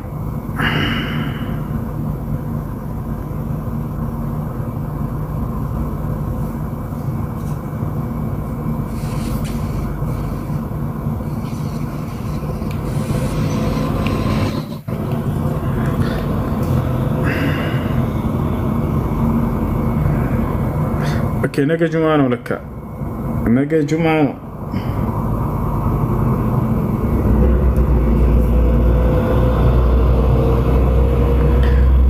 ውሸታም ሰዎች እንዴት ይታያሉ? በብዙ መንገድ ይታያሉ። በመነጽር ይታያሉ። ያለ መነጽር ማየት ትችላለህ። ነገራችን ላይ ከፈለክ ቁጭ ብለህ ታያቸዋለህ። ቁመህም ማየት ትችላለህ። እየሄድክም ማየት ትችላለህ። እየተራመድክ ራሱ ትችላለህ ማየት። እየሮጥክም ማለት ማየት ትችላለህ። በብዙ መንገድ ይታያሉ። በጣም በብዙ መንገድ ይታያሉ። በዛ መንገድ ካጣሃቸው በሌላ መንገድም ልታያቸው ትችላለህ ከሄድክ። ከዛ ደግሞ ትንሽ ወረድ ብለህ ጠጋ ካልክ ወደዛ መንገድ ታያቸዋለህ። ትንሽ ዳፋ ካልክ ደግሞ ወደ ዝቅዝቀቱ ታያቸዋለህ። ወደ ሽቅበቱም ቃና ካልክ ታያቸዋለህ ልልህ ነበር። እሺ እንዴት ይታያሉ ውሸታሞች? ውሸታም ሰው ነቢያችን ሰለላሁ ዐለይሂ ወሰለም ስለ ውሸት ምን ብለዋል ሐዲስ ላይ የሚለውን እንመልከት። قال النبي صلى الله عليه وسلم نبي صلى الله عليه وسلم انتهاله إياكم والكذب فإن الكذب يهدي إلى الفجور وإن الفجور يهدي إلى النار ولا يزال الرجل يكذب حتى يكتب عند الله كذابا وعليكم بالصدق فإن الصدق يهدي إلى البر وإن البر يهدي إلى الجنة ولا يزال الرجل يصدق حتى يكتب عند الله صديقا أدرى وشت أنت تنكقوا النبي صلى الله عليه وسلم وشت ولا هزيات يمرل هزياتهم ولا سات يمرل ሰውዬው ውሸታም ከመሆኑ አይወገድም ከአላህ ዘንድ። ይሄ ሰው ውሸታም ነው ተብሎ እስኪጻፍበት ድረስ አሉ። ከዚያም በኋላ ውሸት ይቀለዋል። ያ ሰው አደራችሁ ሆነ እውነተኞች ሁኑ አሉ። እውነተኝነት ወደ ጽድቅ ያመራልና ጽድቅም ወደ ገነት ያመራልና ሰውዬው እውነትን ከመላመድ አይወገድም። ይሄ ሰው እውነተኛ ነው ተብሎ ከአላህ ዘንድ እስኪጻፍለት ድረስ አሉ። ለኛ ይሄ ነው። ስለዚህ ውሸትን አስጠንቅቀዋል ነብዩ ሰለላሁ ዐለይሂ ወሰለም። ውሸት መዋሸት የጀሃነም እሳት መንገድ እንደሆነ ነብያችን ሰለላሁ ዐለይሂ ወሰለም ተናግረዋል። ነቢያችን ሰለላሁ ዐለይሂ ወሰለም ከዛሊክ ልክ እንዲሁ ውሸት መዋሸት የመናፍቅነት ምልክት እንደሆነ ገልጸዋል። ቃለ ነቢዩ ሰለላሁ ዐለይሂ ወሰለም አየቱል ሙናፊቂ ሰላስ ኢዛ ሐደሰ ከዚብ ወኢዛ ወዐደ አኽለፍ ወኢዛ እቱሚነ ኻን። ነቢያችን ሰለላሁ ዐለይሂ ወሰለም ምን አሉ? የመናፍቅ ምልክት ሶስት ናቸው አሉ። አንደኛ ሲያወራ ይዋሻል፣ ሁለተኛ ቃል ሲገባ ቃሉን ያጥፋል፣ ሶስተኛ ሲታመን ይክዳል አሉ። ይህ ነው። ስለዚህ መዋሸት የመናፍቅነት ምልክት ነው። وقالت أم المؤمنين عائشة رضي الله عنها أبغض الخلق عند رسول الله صلى الله عليه وسلم الكذب. نتاجنا عائشة من عليك كنبيات صلى الله عليه وسلم زند እጅግ በጣም የተጠላ ባህሪ ብሎ ማለት ውሸት ነው አለች። ይሄን ይመስላልሽ። እሺ አሎ አሎ السلام عليكم ورحمة الله وبركاته. وعليكم السلام. هو حميدو عندنا هنا عندي. أرى حميدو مرت قاعدين هنا عندنا. حميدو ميدو يبغى لا تروسون ميدو. أشي. جزاكم الله خيرا. ادلوا سلسلة ماشي. الله مسكين. ጥያቄ ምን ነበረ? ምን እንጃ እንደነበር ወላሂ አልሰማሁትም እስካሁን። طيب ልቀጥል ነው። እሺ ላወራ ነው እንትን ማለት ነው። እኔ ወንድሜን ከክፍለ ሀገር ለመጣ ማለት ነው እዚህ ደላላ ብር መጀመሪያ ሲጪኝ ብሎኝ ሰጥቼዋለሁ በታማኝነት ሁሉን ነገር ታማኝነት ለአላህ ሰጥቼ ዝም ማለት አለበት። የውመል ቂያማ ሊጠይቀው። እሺ በሽምግልና ብትይዘው አይሻልም? ሰውዬ እንትን የከፈልሽበት እንትን ካለ ሪሲት ምናምን ካለ እንደዚህ በህግ መያዝ ትችያለሽ። እንደዚያ ካልሆነ ደግሞ የከፈልሽበት እንትን ከሌለ ማስረጃዎች ከሌሉሽ በሽምግልና ደረሰኞቹ አሉ። እንደዚያ ከሆነ ኢትዮጵያ ነው ያው እሱም ዱባይ ነው ያለው እኔም ዱባይ ነው ያለሁት። ኦኬ እዚሁ እኮ ለማሳዝ እዚሁ በዚህ ሀገር ባስገባለት እዚሁ እንትን ነበርኩኝ። ግን ኢትዮጵያ ስለሆነ የኢትዮጵያ ወደዚህ ቢመጣ ምንም አይጠቅመኝም ማለት ነው። ኢትዮጵያ ላይ እዚያ በቤተሰብ በሽምግልና አስጠይቀው ለዛ ነው የሚሻለው። ካልሆነ ከአላህ ዘንድ አገኘዋለሁ ብለሽ ነገ የውመል ቂያማ ታገኙታላችሁ። የበደላችሁ ሰው ነገ የውመል ቂያማ የፍርድ ቀን አለ፣ እዛኔ ይከፍላል። በውሸት እሺ አይጠየቁም። ውሸት አንድ ነገር አሳካለሁ ብሎ ጀምሮ ውሸቱስ እንዴት ይታያል? ውሸት ወይ አሁን ኩል ለወደፊት ለልጆቹም ለሌሎቹም እህቶች ወንድሞች እንደዚህ አይነት እድል ሊገጥማቸው ይችላል። እንደኔ አይነት ተመሳሳይ ሊኖር ይችላል። ቀደም ስናገር ነበር ስለ ውሸት አደገኛነት። ይሄን በማውሸት አላህ ዘንድ ያስጠይቀዋል። ወንጀለኛ ነው። የሰዎችን ገንዘብ መብላት ቀላል አይደለም። ከአላህ ዘንድ ትልቅ ቅጣት አለበት። ማሻአላ من كانت عنده مظلمة لأخيه فليتحلله اليوم قبل أن لا يكون دينار ولا درهم عن النبي صلى الله عليه وسلم. ماشي.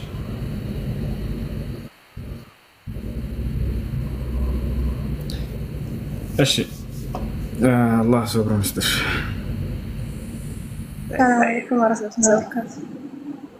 ወአለይኩም ሰላም ወራህመቱላሂ ወበረካቱ። መቃብር ውስጥ ሰው ይናገራል ይጠየቃል እንዴ? አዎ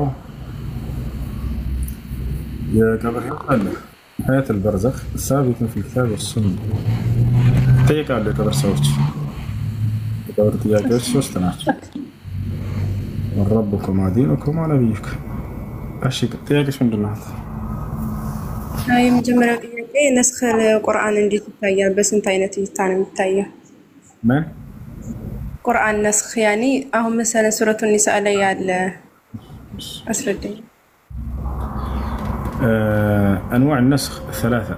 الله سبحانه وتعالى بسوره البقره عليه ولله ما ننسخ من آية أو ننسيها نأتي بخير منها أو مثلها إلى نسخ مالت قال ترجموا كتتها مشهر مالتنا እኔ አምላካችሁ አላህ እንዲተን አንቀጽ አልሸረብ ወይንም ደግሞ እንድትረሳ አላደርግም ሙሐመድ ከርሷ የተሻለ ሌላ አንቀጽ የማመጣልህ ቢሆን እንጂ ይላቸዋል። አለም ተዕለም አን አላህ على كل شيء قدير አላህ በሁሉ ነገር ላይ ቻይ መሆኑን አታውቅም ምን እያለ ይናገራል። አንዋዕ النسخ ثلاثة የነስኽ አይነቶች ሶስት ናቸው። አንደኛ ቃሉ መልእክቱም ይነሳል። ሁለተኛ ቃሉ ይነሳል መልእክቱ ግን አለ። ሶስተኛ መልእክቱ ይነሳል ቃሉ ግን እናገኘዋለን።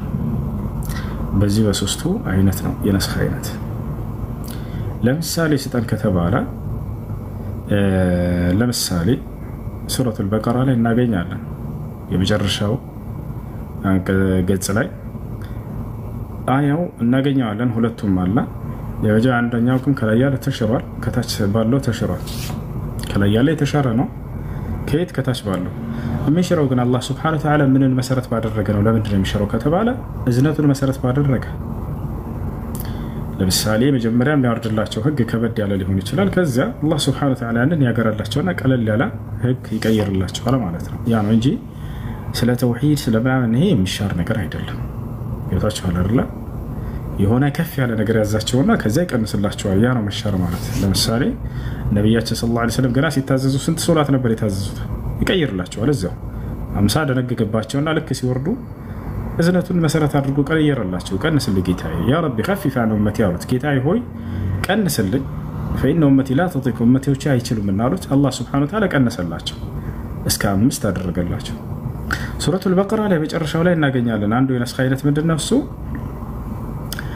لله ما في السماوات وما في الأرض ይላል። በሰማያት በምድር ያለው ሁሉ ለእኔ ለአላህ ብቻ ነው አለ። እኔ ብቻ እኔ ነኝ የፈጠርኩት ለማለት ነው። وإن تبدوا ما في أنفسكم وتخفوه يحاسبكم به الله على በውስጣችሁ ያለውን በገሃድ ብታወጡትም ብትደብቁትም እኔ በዚያ ተሳሰባቸዋለሁኝ አለ። አስቡት ምን አለ እዚህ ጋር በውስጣችሁ በውስጥ ያሰላሰልከውን ተሳሰባለሁኝ አለ አላህ ጠይቀሃለሁ። فيغفر لمن يشاء ويعذب من يشاء ለፈለኩት እምርለታለሁ ለፈለኩት ደግሞ ቀጣዋለሁኝ አለ። والله على كل شيء قدير ያምላካችሁ አላህ ሁሉን ነገር በማድረግ ላይ ቻይ ነኝ አለ። በዚህ ጊዜ ሱሐቦች ለምኑ አላህን የውስጣችን ከታሰበ እንዴት ነው የምንችለው አሉ። በውስጥህ ለምሳሌ ሰርቃለሁ ብለህ ካሰብክ ሰርቃል ብሎ መጻፍ ማለት ነው። ዝም ትሰራለህ ብለህ ካሰብክ በውስጥህ ባትሰራው በቃ አስበህልና በሐሳብህ መያዝ ማለት ነው። ይሄ ከባድ ነው ለሰዎች። አላህ ቀጥሎ ምን አለ? የሱሐቦችን በዚህ ላይ የነበራቸው አቋም ምን ነበር? አንተ ካልክ ሰምተናል ታዘናል ግን አንችልም ጌታችን ይቅር በለን ብለው ሊለምኑት ነው። አመነ الرسول አለ። ቀጥሎ ይሄ ወረደ እነሆ መልእክተኛው ያወረድኩትን ህግ አመነ። بما انزل اليه من ربه ወደ እርሱ ዘንድ በተወረደው ከጌታው በዚያ ቃል አመነ። والمؤمنون ከእርሱም ጋር ያሉ ሱሐቦች አመኑ አለ።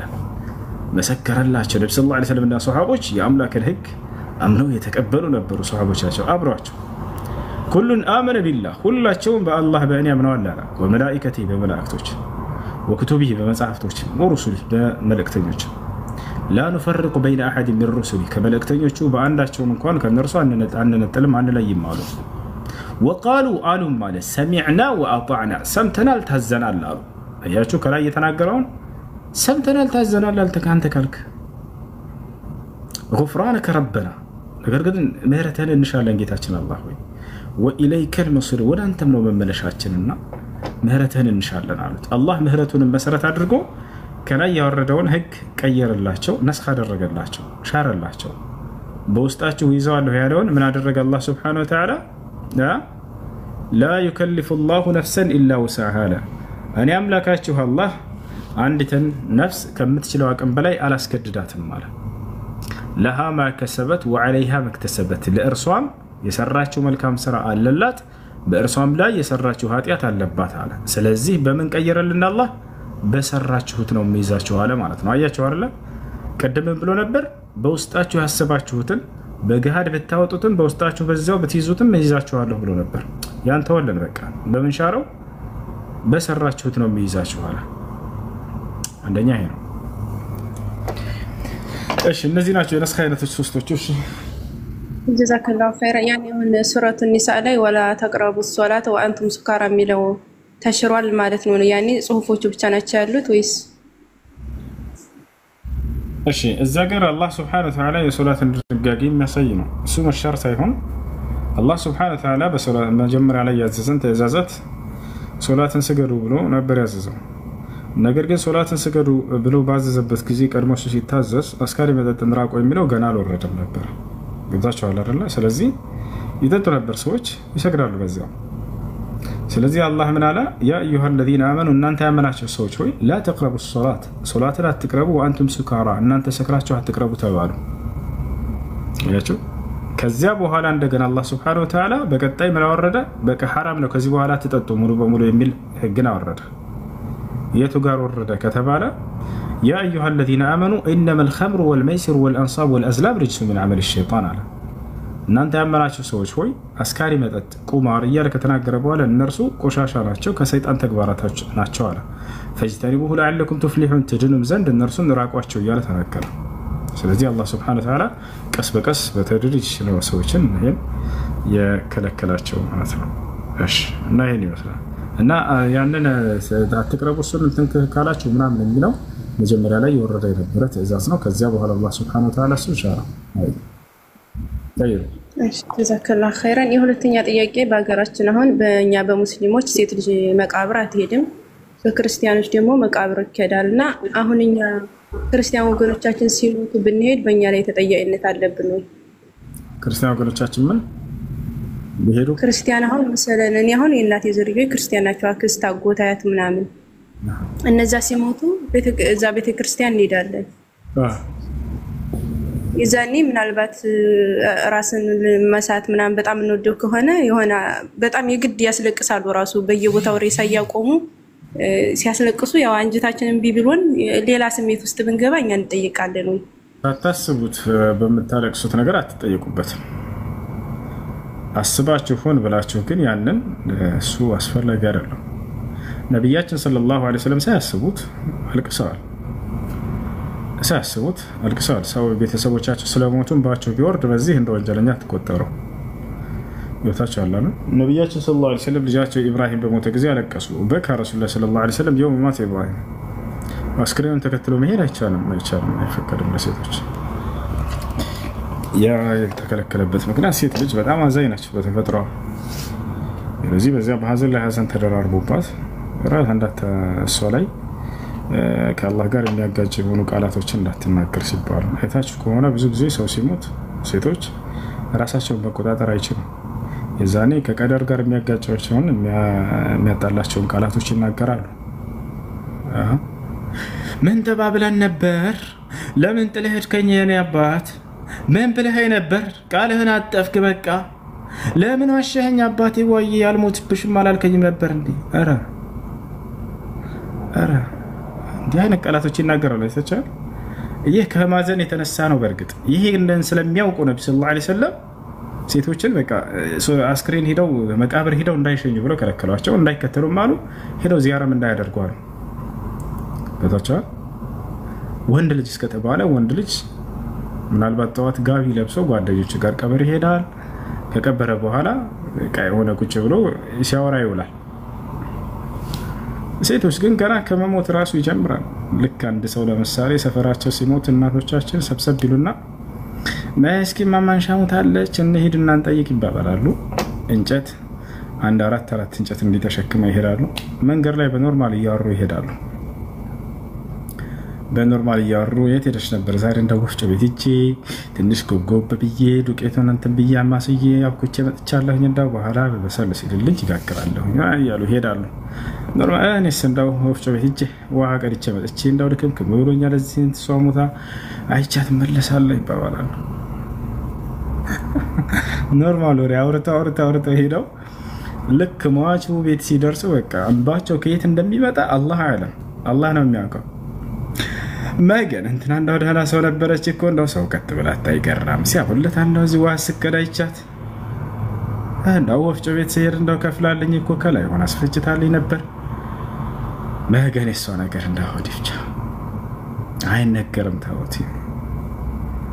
ከዛ ምናምን ቁጭ ይላሉ ደግሞ ደህና እያወሩ እዛው ቤት ውስጥ የሚሰራ ስራ ለሰደቃ የሚሆን ምስር ምናምን እንትን ምንድነው ይሄ ያለ አይደል አፈር እየለቀሙ ምናምን ምስር ደህና እያወሩ እንትና አገባች እንዴ ከጅዳ ታል ነበር እንዴ አግብታውለታ ተፈታች ጉድ ማይሰማው እንጂ እንደዛ ነው እንዴ? ይሄ ባል አላው ነው። በጣም ይገርመኝ ነበርና ነው ኮፒ ያደረኳቸው። በጣም ይገርመኝ ነበር ዝም ብያቸው። እሺ እንዳይዘጋ በቃ እንትን ቁጥሮቹን አትጻፏቸው። እሺ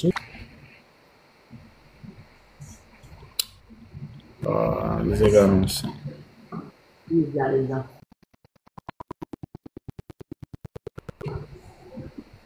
ፈር ቁጥር እንትና ትበሉ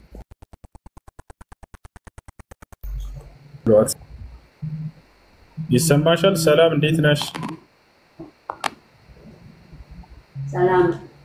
ሰላም እንዴት ነሽ? ሰላም አለይኩም ወራህመቱላሂ ይሰማል? ይሰማል?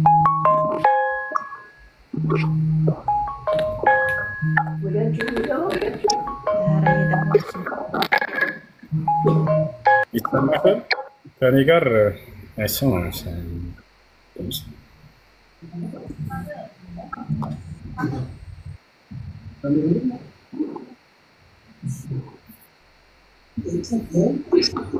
በስተ ላይ ሰው አይታየኝም። እስኪታይ ድረስ አንዴ ታብና ኮፒሊንግ ከማድረጋችን አልተቋርጥ ልጆች።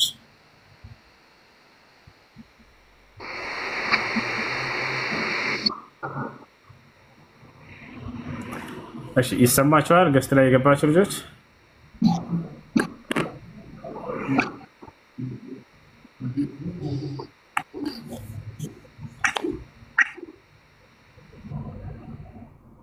አንድ ኮሜንቱን ዝጉትና ታብና ኮፒሊንግ አድርጉ። ኮሜንት ዝጉት አድሚኖች።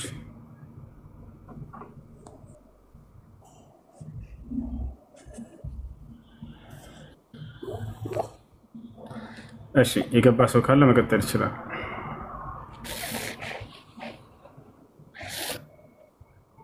ይሰማችኋል?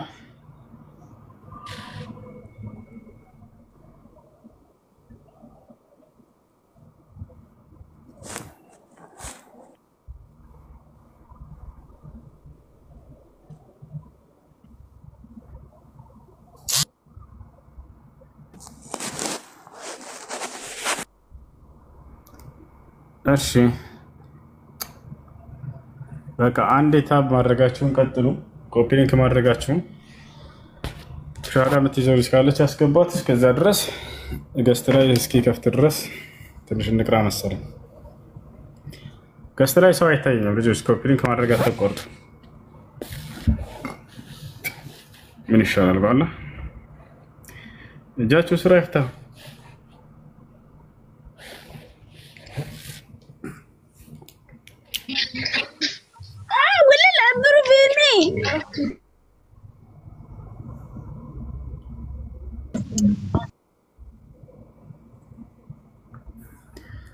እሺ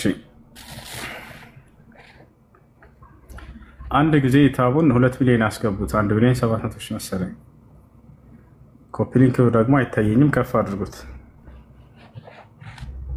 እንትን እስኪታይ ድረስ ትንሽ ቁርአን እንቀራለን።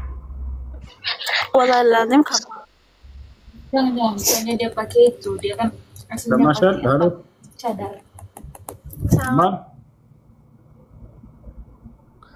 እሺ ሁማኒቲ ይላል ከታች አውርዱት በቃ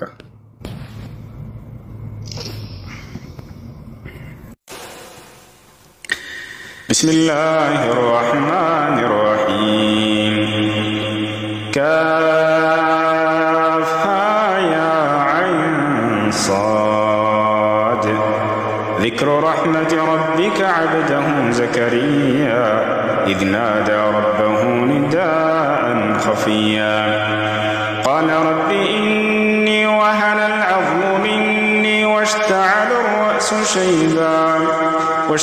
الرأس شيبا ولم أكن بدعائك رب شقيا وإني خفت الموالي من ورائي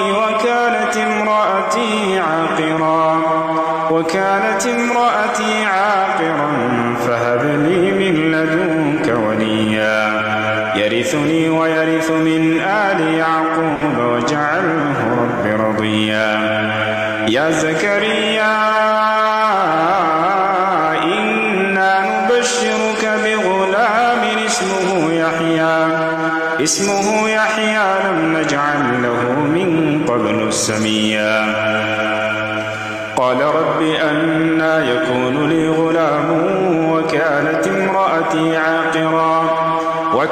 امرأتي عاقرا وقد بلغت من الكبر عتيا قال كذلك قال ربك هو علي هين وقد خلقتك من قبل ولم تك شيئا قال رب اجعل لي آية قال آيتك ألا تكلم الناس 3 ليال سويا فخرج على قومه من المحراب فأوحى إليهم أن سبحوا بكرة وعشيا يا يحيى خذ الكتاب بقوة وآتيناه الحكم صبيا وحنانا من لدنا وزكاة وكان تقيا وبرا بوالديه ولم يكن جبارا عصيا وسلام عليه يوم ولد ويوم يموت ويوم يبعث حيا واذكر في الكتاب مريم إذ انتبذت من أهلها مكانا شرقيا فاتخذت من دونهم حجابا فأرسلنا إليها روحنا فتمثل لها بشرا سويا قالت إني أعوذ بالرحمن منك إن كنت تقيا قال إنما أنا رسول ربك لأهب لك غلاما زكيا قالت أنى يكون لي غلام ولم يمسسني بشر ولم أك بغيا قال كذلك قال ربك هو علي هين ولنجعله آية للناس ورحمة منا وكان أمرا مقضيا فحملته فانتبذت به مكانا قصيا فأجاءها المخاض إلى جذع النخلة قالت يا ليتني مت قبل هذا وكنت نسيا منسيا فناداها من تحتها ألا تحزني قد جعل ربك تحتك سريا وهزي إليك بجذع النخلة تساقط عليك رطبا جنيا فكلي واشربي وقري عينا فإما ترين من البشر أحدا فقولي إني نذرت للرحمن صوما فلن أكلم اليوم إنسيا فأتت به قومها تحمله مريم لقد جئت شيئا فريا يا أخت هارون ما كان أبوك امرأ سوء وما كانت أمك بغيا فأشارت إليه قالوا كيف نكلم من كان في المهد صبيا قال إني عبد الله آتاني الكتاب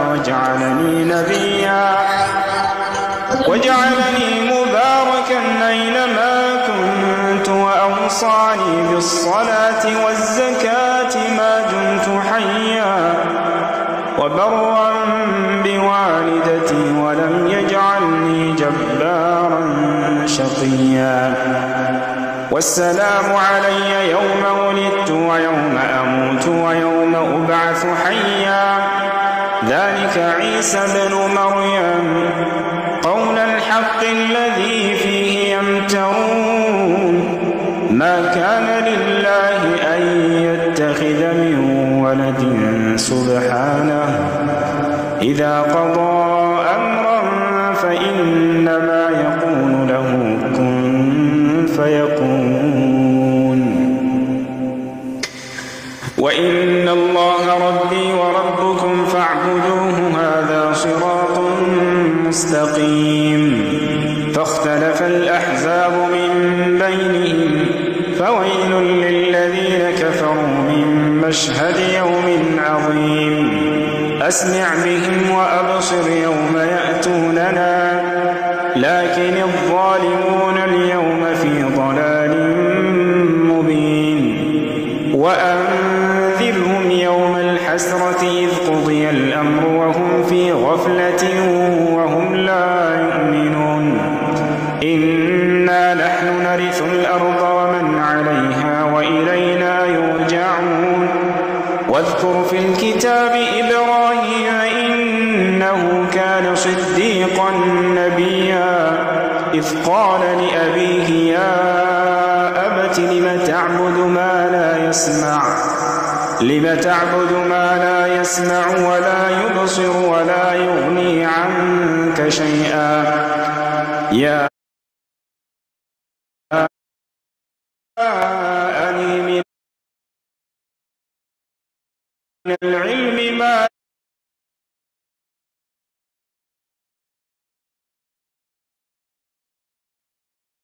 لم يأتك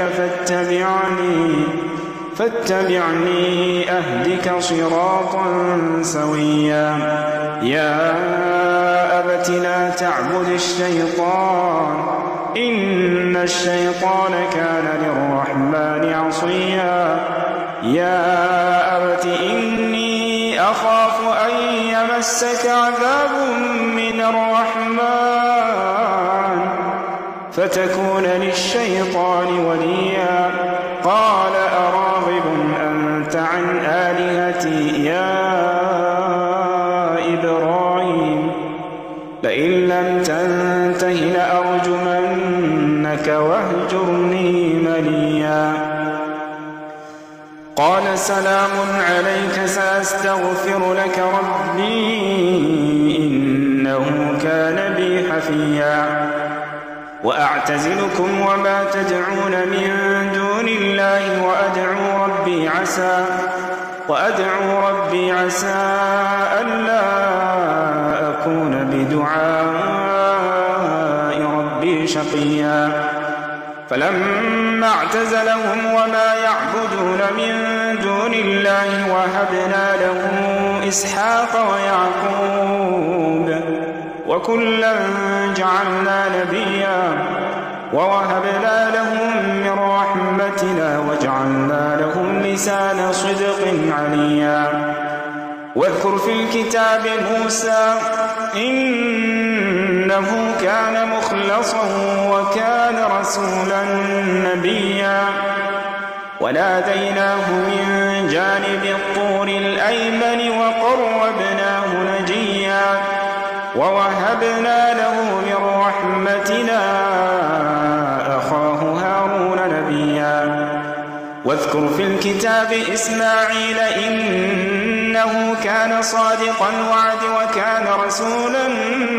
نبيا وكان يأمر أهله بالصلاة والزكاة وكان عند ربه مرضيا واذكر في الكتاب إدريس إنه كان صديقا نبيا ورفعناه مكانا عليا أولئك الذين أنعم الله عليهم من النبيين من ذرية آدم وممن حملنا مع نوح ومن ذرية إبراهيم وإسرائيل وممن هدينا واجتبينا إذا تتلى عليهم آيات الرحمن خروا سجدا وبكيا فخلف من بعدهم خلف أضاعوا الصلاة واتبعوا الشهوات فسوف يلقون غيا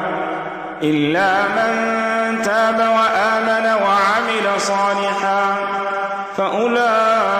فأولئك يدخلون الجنة ولا يظلمون شيئا جنات عدن التي وعد الرحمن عباده بالغيب إنه كان وعده مأتيا لا يسمعون فيها لغوا إلا سلاما ولهم رزقهم فيها بكرة وعشيا تلك الجنة التي نورث من عبادنا من كان تقيا وما نتنزل إلا بأمر ربك له ما بين أيدينا وما خلفنا وما بين ذلك وما كان ربك نسيا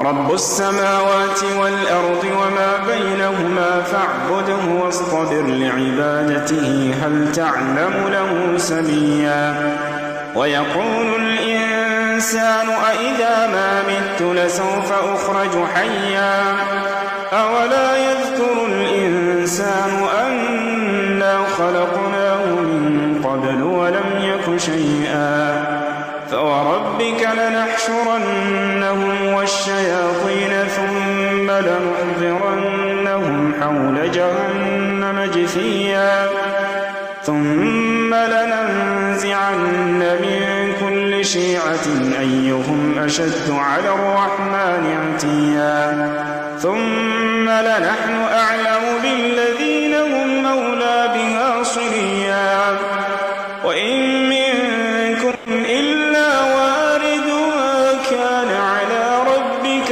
حتما مقضيا ثم ننجي الذين اتقوا ونذر الظالمين فيها جثيا.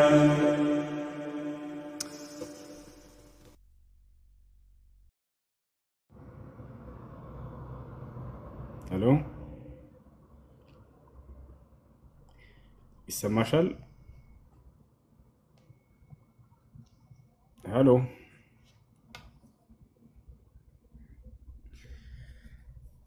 ይሰማል ወይ? እሺ ይሰማል። እሱ ነው ከላይ ያለችው አለች። ይሰማታል? ይሰማሻል? ሰላም አለይኩም ወራህመቱላህ። ወአለይኩም ሰላም ወራህመቱላህ። እሺ ባለፈው ብርና ይቼ ነበርና ለመስጂድ ከዛ ደልደላ ዞብኝ ጠፋ እና አንድ ላይ መላክ ይችላል? እነዚህ አይደለም ጥያቄሽ። ጥያቄ ከሆነ በኋላ ትጠይቃላችሁ። ብር ጥያቄ አይደለም።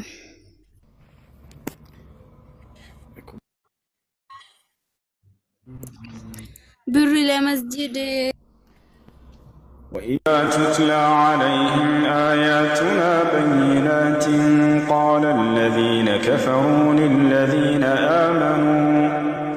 قال الذين كفروا للذين آمنوا أي الفريقين خير مقاما وأحسن نديا وكم أهلكنا قبلهم من قرن هم أحسن أثاثا ورئيا قل من كان في الضلالة فليمدد له الرحمن مدا حتى إذا رأوا ما يوعدون إما العذاب وإما الساعة فسيعلمون من هو شر مكانا وأضعف جندا ويزيد الله الذين اهتدوا هدى والباقيات الصالحات خير عند ربك ثوابا وخير مردا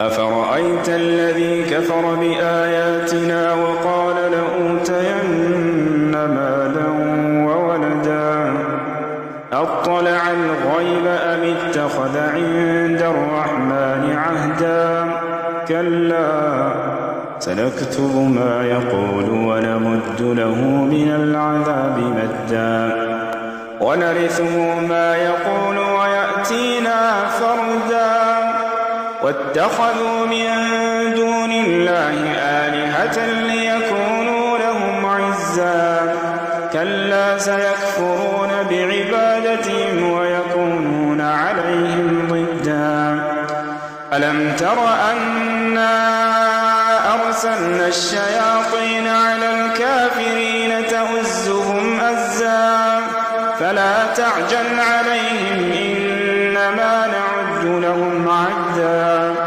يوم نحشر المتقين إلى الرحمن وفدا ونسوق المجرمين إلى جهنم وردا لا يملكون الشفاعة إلا من اتخذ عند الرحمن عهدا وقالوا اتخذ الرحمن ولدا لقد جئتم شيئا إدا تكاد السماوات يتفطرن منه وتنشق الأرض وتخر الجبال هدا أن دعوا للرحمن ولدا وما ينبغي للرحمن أن يتخذ ولدا إن كل من في السماوات والأرض إلا آتي الرحمن عبدا لقد أحصاهم وعدهم عدا وكلهم آتيه يوم القيامة فردا إن الذين آمنوا وعملوا الصالحات سيجعل لهم الرحمن ودا فإنما يسرناه بلسانك لتبشر به المتقين وتنذر به قوما لدا وكم أهلكنا قبلهم من قرن هل تحس منهم من أحد أو تسمع لهم ركزا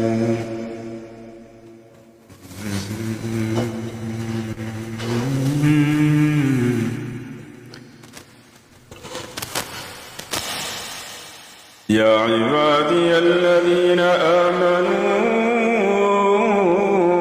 إن أرضي واسعة فإياي فاعبدون كل نفس ذائقة الموت كل نفس ذائقة الموت ثم إلينا ترجعون والذين آمنوا وعملوا الصالحات لنبوئنهم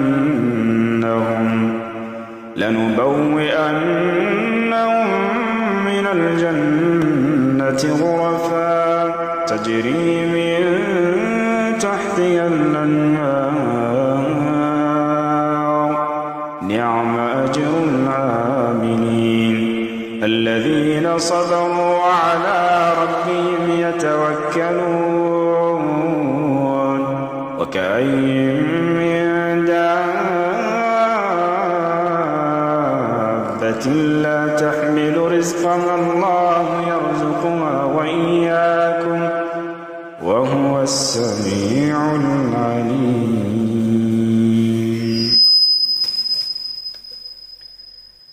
يا عبادي الذين آمنوا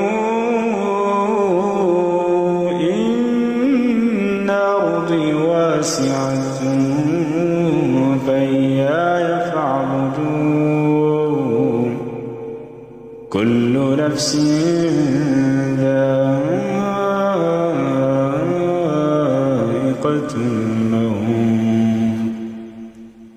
كل نفس ذائقة الموت ثم إلينا ترجعون. والذين آمنوا وعملوا الصالحات لنبوئنهم من الجنة غرفا